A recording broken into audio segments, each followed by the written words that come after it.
Hi friends, welcome to అమ్మా natural vlogs. నేను మీ ఉషా. ఈరోజు మన ఛానల్లో రాగి పిండితో వడియాలు ఎలా పెట్టుకోవచ్చో చూద్దామండి. టేస్ట్ అయితే చాలా బాగుంటుంది ఫ్రెండ్స్, తప్పకుండా ట్రై చేయండి. రాగి పిండి హెల్త్కి చాలా మంచిది అని చెప్తూ ఉంటారు కదా. రాగి పిండిని ఏదో ఒక రూపంలో మనం తీసుకోవడం హెల్త్కి మంచిది కాబట్టి మేమైతే వడియాలు పెట్టుకున్నామండి. తప్పకుండా ట్రై చేయండి ఫ్రెండ్స్, టేస్ట్ అయితే చాలా బాగుంది. వీడియోని అయితే స్టార్ట్ చేసేద్దాం. అంతకన్నా ముందుగా మన ఛానల్ని ఫస్ట్ టైం కనుక ఎవరైనా చూస్తున్నట్లయితే సబ్స్క్రైబ్ చేసుకోవడం మర్చిపోకండి. అలాగే పక్కనే ఉన్న బెల్ ఐకాన్ని యాక్టివేట్ చేసుకోండి. ఇక లేట్ చేయకుండా మన వీడియోని స్టార్ట్ చేసేద్దాం. ముందుగా మనం వాటర్ని బాయిల్ చేసుకోవాలండి. నేను ఇక్కడ ఒక గ్లాసు రాగి పిండిని తీసుకుంటున్నాను. ఇక్కడ చూపించిన గ్లాస్ ఏదైతే ఉందో ఆ గ్లాస్తో ఒక గ్లాసు రాగి పిండిని తీసుకున్నాను. కాబట్టి ఒక గ్లాసు రాగి పిండికి మనం 7 గ్లాసుల వాటర్ని వేసుకుని స్టవ్ ఆన్ చేసుకుని ఇలా బాయిల్ చేసుకోవాలి. మనం వాటరు బాయిల్ అయ్యే లోపల మనం రాగి పిండిని కలుపుకుందామండి. దీనికోసం ఒక గిన్నెలోకి సపరేట్గా నేను ఇక్కడ ఒక గ్లాసు రాగి పిండిని తీసుకున్నాను. ఆ రాగి పిండికి ఇంకొక గ్లాస్ వాటర్ వేసి దీన్ని ఉండలు లేకుండా మనం బాగా కలుపుకోవాలి.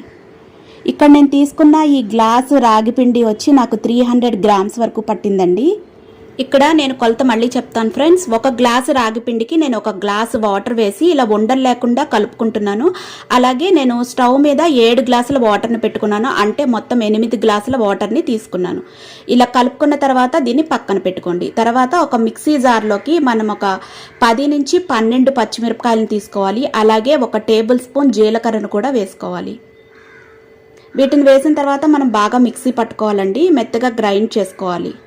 ఇలా బాగా మెత్తగా గ్రైండ్ చేసుకున్న తర్వాత మనం టేస్ట్కి తగినంతగా సాల్ట్ని వేసుకుని మళ్ళీ ఒకసారి దీన్ని బాగా కలుపుకోవాలి. ఇక్కడ నాకు వాటర్ అనేది బాగా బాయిల్ అయిందండి.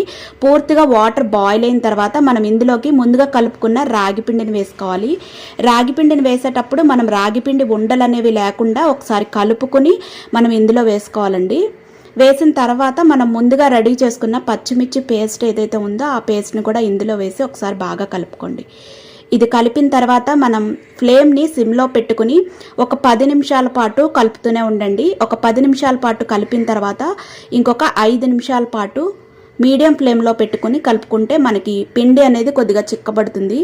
ఇలా చిక్కబడితే సరిపోతుందండి. ఇలా చిక్కబడిన తర్వాత మనం స్టవ్ ఆఫ్ చేసుకుని దీన్ని కొద్దిగా చల్లారనిద్దాం. మొత్తం పూర్తిగా చల్లారిపోకూడదండి. కొద్దిగా వేడిగా ఉన్నప్పుడే మనం వడియాలు అనేవి పెట్టుకోవాలి. కొద్దిగా నాకు ఇక్కడ చల్లారిన తర్వాత మేము వడియాలు పెట్టుకుంటున్నామండి. వడియాలు పెట్టుకునేటప్పుడు మనం క్లాత్ని కాటన్ శారీ కానీ లేదు అంటే సిల్క్ శారీ ఏదైనా పర్వాలేదు, దాంతో మనం వడియాలను ఇలాగా వేసుకుంటే సరిపోతుంది. వడియాలు వేసేటప్పుడు మరీ పల్చగా వేయకండి, ఇలా కొద్దిగా తిక్కుగా వేస్తే సరిపోతుంది. బ్యాటర్ అనేది ఇలా వస్తే సరిపోతుందండి.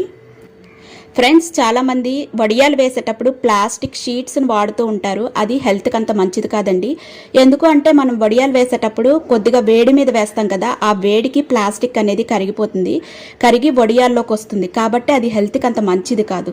కాబట్టి వడియాలు వేసుకునేటప్పుడు మ్యాక్సిమం ఎవరైనా సరే కాటన్ క్లాత్ కానీ లేదు అంటే సిల్క్ క్లాత్ ఏదైనా పర్వాలేదండి, మ్యాక్సిమం క్లాత్ని యూజ్ చేస్తేనే మన హెల్త్కి చాలా మంచిదండి. ఇలా పూర్తిగా వడియాలన్నీ వేసిన తర్వాత నేను ఇక్కడ 2 డేస్ పాటు వీటిని ఎండబెట్టానండి. గట్టి ఎండ అయితే 2 డేస్ సరిపోతుంది.